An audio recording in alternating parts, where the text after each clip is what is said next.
Thanks for watching BVR TV news. Sir, Bharatiya Janata పార్టీకి excellent ఎక్స్ట్రాడినరీగా ఉందని దేశవ్యాప్తంగా మీ గురించి ఒక ప్రచారమే ఉంది.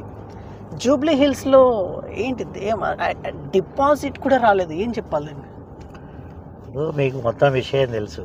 దేశం మొత్తంలో భారతీయ జనతా పార్టీ ప్రభంజనం ఉన్నది. ఇప్పుడు నరేంద్ర మోడీ గారంటే పిచ్చి క్రేజీ. ఇప్పుడు వారు ఒక్కసారి ప్రచారానికి వచ్చారంటే రాష్ట్రమే భారతీయ జనతా పార్టీ వైపు టర్న్ అవుతున్నది. మీరు ఇప్పుడు జూబ్లీ హిల్స్ గురించి రోజుకేమో బీహార్ మొత్తం మహాప్రపంచం లాగా మేము గెలిచినాం, దాని సంగతి సెలబ్రేట్ చేసుకుందాం ఏంటిదని అడగక జూబ్లీ హిల్స్ అడుగుతాను. ఓకే రైట్, దానికి కూడా రెడీ చెప్తా. మరి జూబ్లీ హిల్స్లో జరిగిందంతా ఒక పచ్చి మోసం. నేను చెప్పేది పచ్చి మోసం. ఆడ కాంగ్రెస్ గెలిచిందంటారా మీరు? అవును కదా. అరే, కాంగ్రెస్ గెలిచిందని ఎవడన్నా అంటే దానంత అవివేకం ఇంకోటి లేదు. ఆడ అభ్యర్థి కాంగ్రెస్ వాడు కాదు, ఓట్లు వేసింది కూడా కాంగ్రెస్ కాదు, ఓటర్స్ అందరు కూడా కాంగ్రెస్ వాళ్ళు కాదు. ఓకే, అంటే ఆడ ఎంఐఎం భుజం మీద గన్ను పెట్టి కాంగ్రెస్ వాడు గెలిచినట్టు ప్రజలు నమ్మిస్తా ఉన్నాడు. కానీ విశ్లేషకులు, ఇంటలెక్చువల్స్ వాళ్ళ థింకింగ్ ఏంటిది జస్ట్ మీరు అడగండి. అంటే అది కాంగ్రెస్ విజయం కాదు, అంటే బికాస్ ఆఫ్ ఎంఐఎం వల్లనే గెలవడం సాధ్యమైంది అని మీ ఉద్దేశం? 100%. దాంట్లో అంటే సింగిల్ గా కాంగ్రెస్ తోనే అసలు గెలవది. ఎంఐఎం విడిగా అజారుద్దీన్ గారికి మినిస్టర్ పదవి అజారుద్దీన్ పట్టించుకున్నాడు ఎవడు. కానీ ఏంటంటే ఎంఐఎం వేరే నిలబడండి, కాంగ్రెస్ వేరే నిలబడండి, టిఆర్ఎస్ వేరే నిలబడండి, బీజేపీ వేరే నిలబడుతుంది. అప్పుడు చూపిస్తాం మా సత్తా ఏందో. అర్థమైంది కదా. కాంగ్రెస్ను కూడా తన సత్తా నిరూపించుకోమాను ఇండివిజువల్గా నిలబడి హైదరాబాద్లో. సో ఇప్పుడు బీహార్లో 202 ఇట్స్ ఇంపాసిబుల్ అని చెప్పేసి కాంగ్రెస్ వాదిస్తూ ఉంది. ఎక్కడో కొంచెం గ్యామ్లింగ్ జరిగింది అది ఇది అని చెప్పేసి, సీసీ ఫుటేజెస్ 3 నుంచి 4 గంటలు పనిచేయలేదని చెప్పేసి రకరకాల వాదోపవాదాలు కూడా జరుగుతూ ఉంది. మేము అదే అంటున్నాం. ఇప్పుడు జూబ్లీ హిల్స్లను మోసం చేసి గెలిచినావా అని అడుగుతున్నాం. నేను చెప్తాను కదా, పచ్చి మోసం చేసి గెలిచినావు నువ్వు. మీరు అక్కడికి డెఫినెట్గా. అరే, నువ్వు గెలిచిన కానేమో పత్తిత్తు, నువ్వు ఓడిపోతేనేమో మోసం. ఇదేం రాజకీయం అండి? ఎవడింటాడు? సీసీ కెమెరాలు 3 నుంచి 4 గంటలు పనిచేయలేదు ఈ వాదన మీద అంత అబద్ధం అంత చుట్టిగా సోషల్ మీడియాని ముందు పెట్టుకొని చేస్తున్న ప్రచారం. నిజంగా కూడా ఎక్కడన్నా ఒక్కటో రెండో అక్కడక్కడ ఆగిపోతే అది టెక్నికల్ ప్రాబ్లమ్స్ అంత మితి. కానీ వాంటెడ్గా అంత మాస్ లెవెల్లా ఉధృతమైనటువంటి ఒక వేవ్ వచ్చిన కాడ మీరు చెప్పే 1-2 sporadic incidents not at all countable. Right. దేశమంతటా భారతీయ జనతా పార్టీ సైడే అందరు చూస్తున్నారు, మీరు అంటున్నారు. జూబ్లీ హిల్స్ మీకు నిరాశన అయితే కలగజేసింది? లేదు, అసలే లేదు. అంటే డిపాజిట్ రాలేదు? లేదు. ఇటునండి, గత ఎన్నో ఉప ఎన్నికలు జరిగినాయి.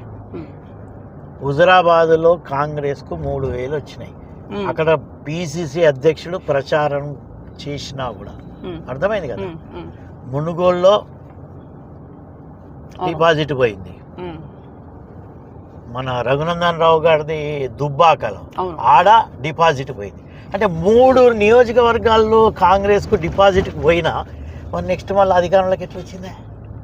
సో డిపాజిట్ అది అనేది ప్రజల యొక్క ఒకటే సైడు వెయ్యాలి అనే ఆలోచన ఎప్పుడైతే అనుకున్నప్పుడు అటు పోతుంది అంతే. కానీ మా బీజేపీకి అధికారం ఇవ్వాలని ఇప్పుడు ఏదైతే ఆలోచన స్లోగా వస్తున్నదో, ఈ డిపాజిట్ పోయిందనేది అడ్డం రాదు మాకు, మా విజయానికి. రాబోయే 2028 అసెంబ్లీ ఎన్నికలలో డంకా మోగించడం ఖాయం భారతీయ జనతా పార్టీ. ఓకే, ఇప్పుడు అక్కడ కాదు, ఫస్ట్ మనం స్థానిక సంస్థల గురించే మాట్లాడాలి. నెక్స్ట్ ఇయర్ ఉండబోతుంది స్థానిక సంస్థలు తప్పకుండా. Yes, okay. మీరు ఎంత శాతాన్ని కైవసం చేసుకోబోతున్నారు? తప్పకుండా సిగ్నిఫికెంట్గా, మీరు నమ్మలేనంతగా మన స్థానిక సంస్థలలో భారతీయ జనతా పార్టీ గెలుస్తుంది. ఎందుకంటే స్థానిక సంస్థలు అంటేనే ఇప్పుడు కేంద్ర ప్రభుత్వం నరేంద్ర మోడీ అనేది వచ్చింది. ఎందుకంటే గ్రామ పంచాయతీ నిధులు కానీ అసలు ఇప్పుడు ఎలక్షన్లు ఎందుకు పెడతారు? ఇప్పుడు కేంద్రం నుంచి నిధులు ఆగినాయనే కదా. అవునా? అయ్యో, ఇన్ని సంవత్సరాలని నువ్వు gram panchayat term, sarpanch term, MPTC term అయిపోయినాక కేంద్ర ప్రభుత్వం నిధులు ఆగిపోయినాయి. ఎందుకంటే ఎలక్షన్లు అయ్యి కొత్త బాడీస్ వస్తేనే మళ్ళా మీకు నిధులు వస్తాయి. ఆగిపోయిన నిధులు తెచ్చుకునడానికే కదా ఇప్పుడు ఎన్నికలు పెడతా ఉన్నది. మరి అంటే అర్థమైంది, నిధులు ఎక్కడి నుంచి రావాలి ఇప్పుడు? సెంట్రల్ నుంచి. మరి అకార్డింగ్ టు మీ ఒపీనియన్ ప్రకారం, మీ ఒపీనియన్ కాదు, అది వాస్తవం. అది కేంద్రం నుంచి నిధులు వస్తేనే గ్రామ పంచాయతీ 75 గా సార్, 75 అది రేషియో ప్రకారంగా ప్రతి గ్రామానికి ప్రజల రేషియోని బట్టి అక్కడ వస్తుంది. రాష్ట్ర ప్రభుత్వం చాలా తక్కువగా ఉంటుంది. అందుకని 25 అనుకుంటా. కానీ అవి రావట్లేదు, ఎన్నడూ కూడా రాలేదు ఇప్పటివరకు. గత 10 సంవత్సరాలు టీఆర్ఎస్ పాలనలో 0 కాంట్రిబ్యూషన్ బై స్టేట్ గవర్నమెంట్. ఇది నేను ప్రూఫ్తో సహా నేను ఊరూరికి వెళ్ళినప్పుడు చూపించా. మీరు చెప్తున్నారు ఓకే, మీరు కానీ భారతీయ జనతా పార్టీ నాయకులు కానీ కార్యకర్తలు చెప్తున్నారు ఓకే, కానీ ప్రజలు మీకు బ్రహ్మరథం పట్టలేకపోతారు ఓట్ల రూపంలో అనే మాటను మీరు యాక్సెప్ట్ చేస్తారు కదా? ఇన్ని రోజుల వరకు ప్రజలను మభ్యపెట్టినరు. మేము చెప్పిన విషయాలను వాళ్ళకు తెలవనీయకుండా మీరు మసిపూసి మారేడుకాయ చేశారు. కానీ ఇప్పుడు ప్రజలు చైతన్యవంతులేరు. ఏ ఊరికి వెళ్ళినా కూడా వాళ్ళ సర్పంచులు కూడా మేము కొద్దో గొప్ప ఊర్లో తిరిగినామంటే మీ పైసలు చేయబట్టే, మోడీ గారి పైసలు చేయబట్టే మేము చెప్తున్నా. మా అయ్యో ఇప్పుడు నువ్వు టీఆర్ఎస్ సర్పంచ్నో కాంగ్రెస్ సర్పంచ్నో మొన్నటిదానిక పనిచేసిన వాళ్ళు ఒక్క ఇంటర్వ్యూ తీసుకో. మీ గ్రామ పంచాయతీకి ఎక్కడి నుంచి వచ్చినాయి పైసలు అని అడుగు. మున్సిపాలిటీలకు ఎక్కడి నుంచి వచ్చినాయి అడగండి. కార్పొరేషన్కి ఎక్కడి నుంచి వచ్చినాయి? అన్ని సెంటర్ నుంచే. రాష్ట్ర ప్రభుత్వం స్థానిక సంస్థలను నిర్వీర్యం చేసింది ఆ 10 సంవత్సరాలు. ఈ 2 సంవత్సరాల్లో కాంగ్రెస్ ప్రభుత్వం అయితే ఇంకా అసలుకి స్థానిక సంస్థలు ఉన్నాయా అనే ప్రశ్న అడిగే దిశకు వచ్చిందంటే ప్రజలు ఇప్పుడే ఎస్ నరేంద్ర మోడీ గారు, మళ్ళా మోడీ గారు, కేంద్ర ప్రభుత్వం బీజేపీ ఆధ్వర్యంలో ప్రభుత్వం మళ్ళా తలుచుకుంటేనే ఏదైతే గాంధీజీ గారు కలలు కన్నారు గ్రామ స్వరాజ్యం. అవును, గ్రామాలు మంచిగా ఉంటేనే దేశం బాగుంటుంది.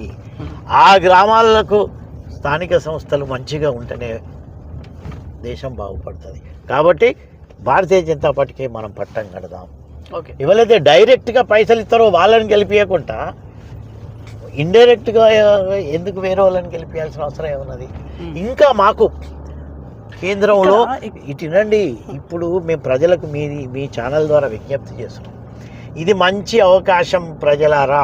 భారతీయ జనతా పార్టీని కనుక మీరు స్థానిక సంస్థల్లో గెలిపిస్తే మా రాష్ట్ర నాయకులు, కేంద్రంలో ఉన్నటువంటి మంత్రులు అందరూ ఎక్కువగా మేము మోడీ గారితో ఫైట్ చేసి ఇంకా తెలంగాణకు నిధులు ఎక్కువ తీసుకొస్తాం.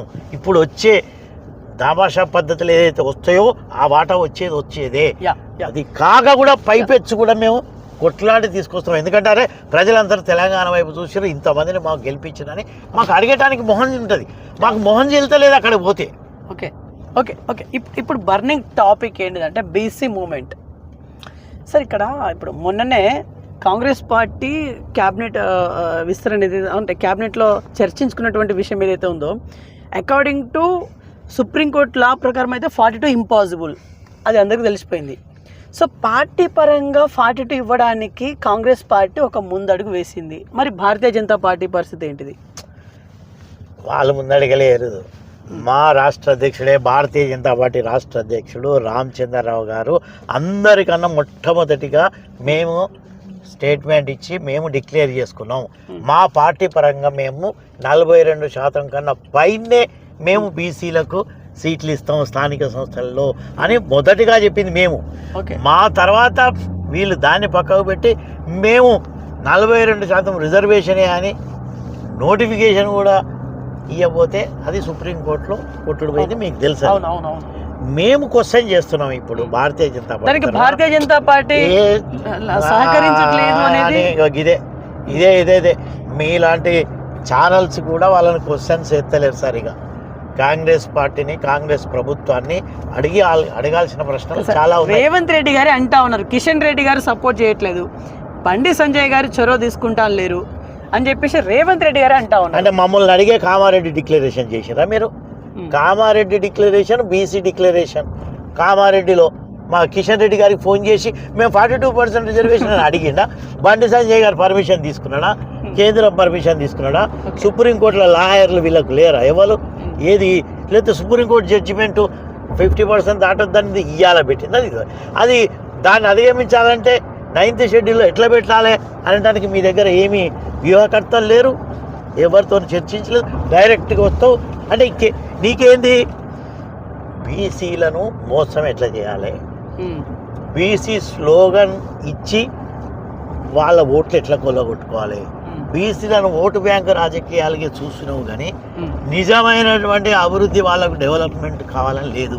కామన్వెల్త్ డిక్లరేషన్లో ఒక్క రిజర్వేషన్ అంశమేనా, ఇంకెన్ని ఉన్నాయి దాంట్లో?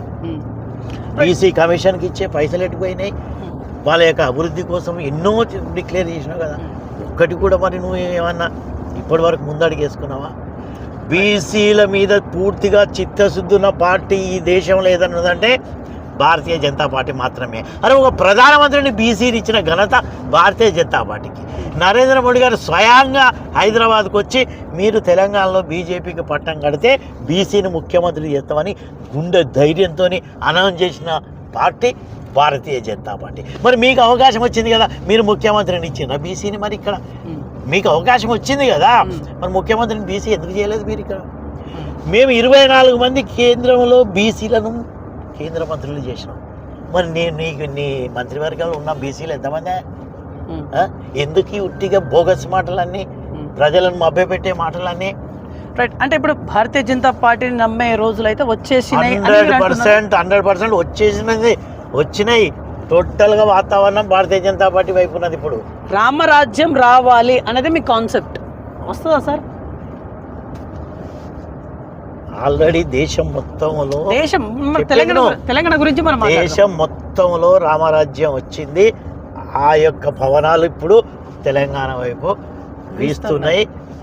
మేము ఎందుకంటే ఎన్ని ఉప ఎన్నికలు గెలిచినాం మేము. హైదరాబాద్ నడిబొడ్డు మీద 48 కార్పొరేటర్లు గెలిచినాం మేము. చిన్న విషయం కాదు అది. ఎప్పుడన్నా గెలిచినాం ఇదివరకు? అంటే ఇది ప్రజల ఆలోచన, వ్యక్తి మా వైపు. 8 మంది ఎంపీలను అధికార పార్టీ కూడా 8 గెలిచింది ఈ తెలంగాణలో. ఆల్రెడీ ఉన్నది పవనాలు ఇక్కడ. ఓకే, ఇంకా కొద్దిగా ఎక్కువ అధికారంకి వచ్చడానికి కొద్దిగా కృషి చేయాలి. మేము చేస్తాం తప్పకుండా. ప్రజలు మా వైపు చూస్తున్నారు. మేము కన్సాలిడేట్ కావాలి, యూనిఫైడ్ కావాలి మా నాయకులం అందరం. మేము ఇది లోపం మాది ఉన్నది. మా భారతీయ నాయకు ప్రజలు మా వైపే ఉన్నారు. లోపం మీద ఉన్నది చెప్తున్నా కదా. మేము ప్రజల యొక్క స్పందనకు సేమ్ క్వాంటిటీలో రెస్పాండ్ ఇప్పటివరకు కాలేదు, కానీ మాకు సిగ్నల్స్ వచ్చినాయి ప్రజల నుంచి. తప్పకుండా మేము అందుకుంటాం. మా కేంద్రంలో నరేంద్ర మోడీ గారు చేసే పథకాలన్నింటినీ తెలంగాణ ప్రజలు ఏం అన్యాయం చేసిండ్రని వాళ్ళకు దూరం చేస్తున్నారని ఈ కాంగ్రెస్ ప్రభుత్వాన్ని అడుగుతున్నాం మేము. వాట్ అబౌట్ బీఆర్ఎస్ మీద కామెంట్ ఏంటి? మేము బీఆర్ఎస్ కౌంట్లోకి తీసుకోవట్లేదు. కౌంట్లోకి తీసుకుంటలేరా? తీసుకోవట్లేదు సార్. ఇక్కడ గ్రామ స్థాయిలో బీఆర్ఎస్ కి ఉనికి ఉంది సార్, ఉంది. మీరంటే అయిపోదు కదా. అది ఓన్లీ నాయకులు ఉన్నారు అక్కడ వాళ్ళు. ప్రజలు బీఆర్ఎస్ వైపు లేరు. వాళ్ళ యొక్క అవినీతి మొత్తం బట్టబయలైంది. They are exposed. KCR garu జీతం తీసుకుంటూ నెలకు ఒక్కరోజు కూడా అసెంబ్లీకి పోలేదు. ఆయన నైతిక విలువలు ఉన్నాయా? ప్రతిపక్ష నాయకుడు అంటే ఏంటంటే ముఖ్యమంత్రికి ఎంత బాధ్యత ఉంటుందో ప్రతిపక్ష నాయకుడికి అంత బాధ్యత ఉంటుంది తెలుసా? ప్రజాస్వామ్యంలో అధికార పార్టీ నాయకునికి ఎంత వాల్యూ ఉంటుందో, ఎంత బాధ్యత ఉంటుందో ప్రజా సమస్యల మీద ప్రధాన ప్రతిపక్ష నాయకునికి కూడా సేమ్ ఏమో ఉంటుంది. మరి ఒక్కరోజు కూడా నువ్వు అసెంబ్లీకి పోకపోతే నువ్వు జీతం నీకు ఎట్లా ఉండబడుతుందో నాకు అర్థమైతే లేదు. నెలకు జీతం తీసుకుంటానా లేదా? రిజెక్ట్ చేసినావా జీతం? నేను పోవట్లేదు అసెంబ్లీకి, నాకు వద్దు అని, అది తీసుకుంటాను. ఇక మీకు ఎక్కడ క్రెడిబిలిటీ ఎక్కడదా మీకు? రైట్. అంటే ఇప్పుడు మీకు ఓట్లు అడిగే నైతిక లేదు చెప్తున్నా నేను. ఇప్పుడు భారతీయ జనతా పార్టీకి ఉండేటువంటి ఓట్ బ్యాంక్ మొత్తం బీఆర్ఎస్ ఓట్ బ్యాంకా? బీఆర్ఎస్ కు ఓట్ బ్యాంక్ అనేది లేదు. ప్రజలు గతంలో ఉన్న ఓట్ బ్యాంక్ ఇప్పుడు మీకు మళ్ళీందా? గతంలో ఉన్న ఓట్ బ్యాంకే మీకు మళ్ళీందా? బీఆర్ఎస్ దే అందరి నుంచి అటు కాంగ్రెస్ వేసిన వాళ్ళు, బీఆర్ఎస్ ఓటేసిన వాళ్ళు, మాకు ఓటేసిన వాళ్ళు. ప్రజలు ఎప్పుడు న్యూట్రల్ అండి. నాయకులు వేరు, ప్రజలు వేరు. ప్రతి పార్టీలో నాయకులు కొంతమంది ఉంటారు, ఒక 10% ఉంటారు. మిగతా 90% ప్రజలు వాళ్ళ యొక్క ఏ పార్టీని నమ్మాలి, ఏ పార్టీ నిజంగా మా కోసం నిలబడుతుందని బేరీ చేసుకొని వాళ్ళు ఓట్లు వేస్తారు. ఓసారి బీఆర్ఎస్కి వేస్తారు, ఓసారి కాంగ్రెస్కి వేస్తారు, ఒకసారి బీజేపీకి వేస్తారు. లేకపోతే ప్రభుత్వాలు ఎందుకు మారుతాయండి? నిజంగా నీ ఓటు బ్యాంకే ఫుల్ ఉన్నది బీఆర్ఎస్ కంటే నువ్వే గెలవాలి కదా ఇప్పటికీ. నీకే ఫుల్ ఓటు బ్యాంక్ ఉన్నదంటే కాంగ్రెస్ నువ్వే గెలవాలి. ఇప్పుడు పార్టీలు ఎందుకు మారుతాయి? ఎందుకంటే ప్రజలు ఆలోచిస్తారు. ప్రజలకు ఏ పార్టీ ఉండదండి, ఓన్లీ నాయకులకే పార్టీ ఉంటుంది. నాయకులు అంటే వాళ్ళు 10% కూడా ఉండరు అసలుకి. బీహార్లో వచ్చిన పర్సంటేజ్ తెలంగాణలో వస్తుందా సార్? అంత గ్రేస్ తోటి అంత వస్తుందా? ఏమో మీరు ఆశీర్వాదిస్తే మాకు వస్తుందే. మహా ఆశీర్వాదం. మరి ఏం చెప్పాలి మీరు? అది ఇవాళ క్వాంటిటీ ఇట్లా బీహార్ ప్రజలు ఇట్లా 202 అంటే ఏందండి? 243లో ప్రజలు తలుచుకుంటే ఏదైనా చేయొచ్చు. 119 ఇచ్చిన ఆశ్చర్యం లేదు. ఆ 202 వచ్చిన తర్వాత ఎన్నో ఎలిగేషన్స్ వచ్చినాయి. మరి అవన్నీ ప్రజాస్వామ్యంలో ఇవన్నీ మామూలేనండి. కామన్ అంటారా? ఫస్ట్ ఇప్పుడు జూబ్లీ హిల్స్ లో ఇప్పుడు మేము అన్నాం కదా అవును, ఎంఐఎం మీద గన్ పెట్టి కాంగ్రెస్ వాడు గెలిచిండు అనేది. వాటిని గెలిపే ముఖ్యం కదా అని వాడు అంటాడు. మరి బీఆర్ఎస్ కి కూడా మంచి ఓట్లే పడ్డాయి. అది ఏంటంటే అక్కడ సిట్టింగ్ సీటు టీఆర్ఎస్ది, ప్లస్ వాళ్ళ భార్య చనిపోయిన అభ్యర్థి భార్య కాబట్టి అది ప్లస్ మాకు అక్కడ మాకు ఇదివరకు కార్పొరేటర్ కూడా లేరు. మాకు ఇదివరకు తెలిసిన 48 కార్పొరేటర్లు అక్కడ లేరు మాకు. కాబట్టి కొన్ని క్షేత్రస్థాయి ప్రాబ్లమ్స్ మాకున్నాయి, అవి మేము కరెక్ట్ చేసుకుంటాం. సరే, ఇప్పుడు అక్కడ హిందూ ఓట్స్ దగ్గర 2 లక్షల పైన ఉంది జూబ్లీ హిల్స్లో హిందూ ఓట్స్. మీరేమో హిందూయిజాన్ని ముందు పెట్టుకొని వెళ్తూ ఉంటారు భారతీయ జనతా పార్టీ. అంటే అట్లీస్ట్ 1 లాక్ అయినా ఓటు పడాలి కదా మీకు. అదే చెప్తున్నా, మొన్నటిది అక్కడ పరిస్థితి వేరే తిరుగుండే, ఆడ పరిస్థితి వేరే తిరుగుండే. మాకు టైం సరిపోలేదు, మాకు అక్కడ క్యాడరు లేదు. ఓకే, అర్థమైంది కదా. మేము ఆడ కూడా కన్సాలిడేట్ అవుతాం భవిష్యత్తులో. మా రాష్ట్ర నాయకత్వం కూడా కూర్చుంటుంది, దాని అన్ని పార్టీ విశ్లేషించుకుంటుంది, కారణాలన్నీ ఎట్లా మళ్ళీ ద్విగుణీకృత ఉత్సాహంతో ఎట్లా పనిచేయాలనేది మాకు ఆల్రెడీ సిగ్నల్స్ వస్తున్నాయి. అవన్నీ మేము బేరీ చేసుకొని మాట్లాడుకొని మీకు భవిష్యత్తులో మా కార్యాచరణ ఎట్లుంటుంది. ఒక్క నియోజకవర్గం పోతే మేము ఎప్పుడు అట్లా అనేదంటే కాంగ్రెస్ మరి అన్ని నియోజకవర్గాలు ఓడిపోయి మళ్ళీ నిలబడి గెలిచింది కదా, అట్లా కాదు కదా. అందుకని ఒక్క నియోజకవర్గం ఓడిపోగానే నిరుత్సాహపడటంటే భారతీయ జనతా పార్టీ ఎప్పుడు కాదు. స్థానిక సంస్థలు అనగానే స్టేట్లో లీడింగ్లో అంటే రూలింగ్లో ఏ పార్టీ అయితే ఉంటుందో ఆ అభ్యర్థులు ఉంటేనే డెవలప్మెంట్ ఎక్సలెంట్గా జరుగుతుందని ఒక వాదన ఉంది. అది వెనకటి ఉండే, ఇప్పుడు ప్రజలకు తెలిసింది కేంద్రంతోనే పైసలు వస్తాయి అనేది ప్రజలకు తెలిసింది. ఇది వరకు తెలియదు. అప్పుడు మభ్య పెట్టిండ్రు. కేంద్రం నుంచి భారతీయ జనతా కేంద్రంలో బీజేపీ వచ్చిన తర్వాతనే అధికారంలో 2014 నుంచే గ్రామాలను పరిపుష్టి చేయాలి. మా యొక్క దీన్ దయాళ్ గారి అంత్యోదయ కార్యక్రమం అయితే చిట్ట చివరి మనిషివి పూరెస్ట్ ఆఫ్ ద పూర్ బాగుండాలి అని మేము గాంధీజీ గారి కలలు కన్న గ్రామ స్వరాజ్యం బాగుండాలి. దీనికి ఎక్కువ నిధులను కేంద్రము గ్రామ పంచాయతీలకు స్థానిక సంస్థలకు అలాట్ చేస్తాం. అప్పటి నుంచి పూర్తి లెవెల్లో కేంద్రం నుంచే డబ్బులు రావటం దాంతోనే అవుతుంది. కాబట్టి అది ఇప్పుడిప్పుడే మేము ఈ 10 సంవత్సరాల నుంచి చెప్పంగా ఇప్పుడు మేము ఊర్లోకి పోతే ఏం సార్ అది మీదే కదా సార్, గిది మీదే కదా సార్, అక్కడ రైతు వేదిక మీదే కదా సార్, శ్మశాన వాటిక మీదే కదా సార్, ఈ గ్రామ పంచాయతీ కట్టారు మీ పైసలే కదా సార్. ప్రజలే ముందుకొచ్చి చెప్తారు, సార్ ఈ రోడ్డు పోసినారు ఇది మీదే కదా సార్, కేంద్రం నుంచి మీ బీజేపీ ప్రభుత్వమే సార్. ఇట్లా ప్రజలే తెలియగలిపి మాకు వాళ్ళు చెప్తున్నారు. రైట్. ఏపీలో కూటమి జనసేన, తెలుగుదేశం, భారతీయ జనతా పార్టీ సేమ్ అదే కూటమి తెలంగాణలో కూడా రాబోతుందని ఒక చిన్న హింట్ బయటకు వచ్చింది సార్. దీన్ని నమ్మాలా నమ్మొద్దా, అసలు ఇందులో క్లారిటీ ఉందా రాబోయే రాబోయే ఎమ్మెల్యే ఎలక్షన్లో? ఇప్పటి వరకు మేము అయితే ఇండివిజువల్గానే నిలబడి కొట్లాడతాము. అర్థమైంది కదా. మాకు ఏ పార్టీతో ఇటు బీఆర్ఎస్ కానీ అటు టీడీపీ కానీ జనసేనతో కానీ యాజ్ ఆన్ టుడే చెప్తున్నాం. భవిష్యత్తులో ఏం జరుగుతుంది అనేది మా రాష్ట్ర నాయకత్వం ఉన్నది, అక్కడ కేంద్ర నాయకత్వం ఉన్నది. వాళ్ళు ఏ విధంగా నిర్ణయం తీసుకుంటారో ఆ సూచన మాకు రాలేదు. సూచన ఇప్పటి వరకు అయితే మేము బీజేపీ అనేది ఒక సిద్ధాంతంతో ఈ జాతిని కాపాడాలి, ఈ ధర్మాన్ని కాపాడాలి, ప్రజలకు మంచి చేయాలి, అభివృద్ధి సంక్షేమ పథకాలు రెండు బ్యాలెన్స్డ్గా వెళ్ళాలి, ఈ తెలంగాణ అన్నిటికన్నా పైన ఉండాలి, ఇది Bharatiya Janata party కోరుకుంటున్నది. Okay, so ఇక్కడి ప్రజలు కూటమిని చూడరు అయితే? చెప్పలేము, అదంతా నేను మీకు మా రాష్ట్ర నాయకత్వం నేను ఆ లెవెల్ నాయకుని కాదు కదా ఇప్పుడు నీకు చెప్పడానికి. మా రాష్ట్ర నాయకత్వం ఏ నిర్ణయం తీసుకొని క్యాడర్కు చెప్తుందో అదే మేము పాటిస్తాం. మీరు ఆ లెవెల్ నాయకులని మీరు ఎట్లా అంటారు సార్? మీకు 40 years అది వేరు ఇండస్ట్రీ ఉంది, మీకు చాలా అనుభవజ్ఞులు మీరు. అంటే కాదు వెంకట్, కొన్ని పాలసీ మ్యాటర్స్ ఉంటాయి పార్టీ పాలసీ మ్యాటర్లు డెసిషన్ అనేది రాష్ట్ర అధ్యక్షుడు ఉంటారు, కోర్ కమిటీ ఉంటుంది, వాళ్ళంతా కూర్చొని ఏది మంచి పార్టీకి ఏది ప్రజలకు మంచి ఈ రెండింటిని బ్యాలెన్స్ చేసుకొని నిర్ణయాలు తీసుకుంటారు అప్పటికప్పుడు. అర్థమైంది కదా? రైట్. ఫైనల్ ఏం చెప్పి ముగించాలనుకుంటున్నారు తెలంగాణ ప్రజలకి? రాబోయే స్థానిక సంస్థలలో తెలంగాణ ప్రజలకు అందరికీ మీ ఛానల్ ద్వారా విజ్ఞప్తి చేస్తున్నాం, భారతీయ జనతా పార్టీకి ఒక అవకాశం ఇవ్వండి. స్థానిక సంస్థలను ఒక మోడల్ విలేజ్ అంటే ఎట్లా ఉంటుంది మొత్తం తెలంగాణ యావత్తు అది చూపిస్తాం. తద్వారా మీరు 2028లో బీజేపీకి అధికారం ఇవ్వాలా లేదని నిర్ణయం తీసుకోండి. మేము మంచిగా చేస్తే మాకు 2028లో కూడా అసెంబ్లీలో మీరు పట్టం కట్టండి. ఇది మా విజ్ఞప్తి. ఇది ఇవాల్టి ఇన్ఫర్మేషన్. చూస్తుండండి BVR TV news. Until then bye, take care.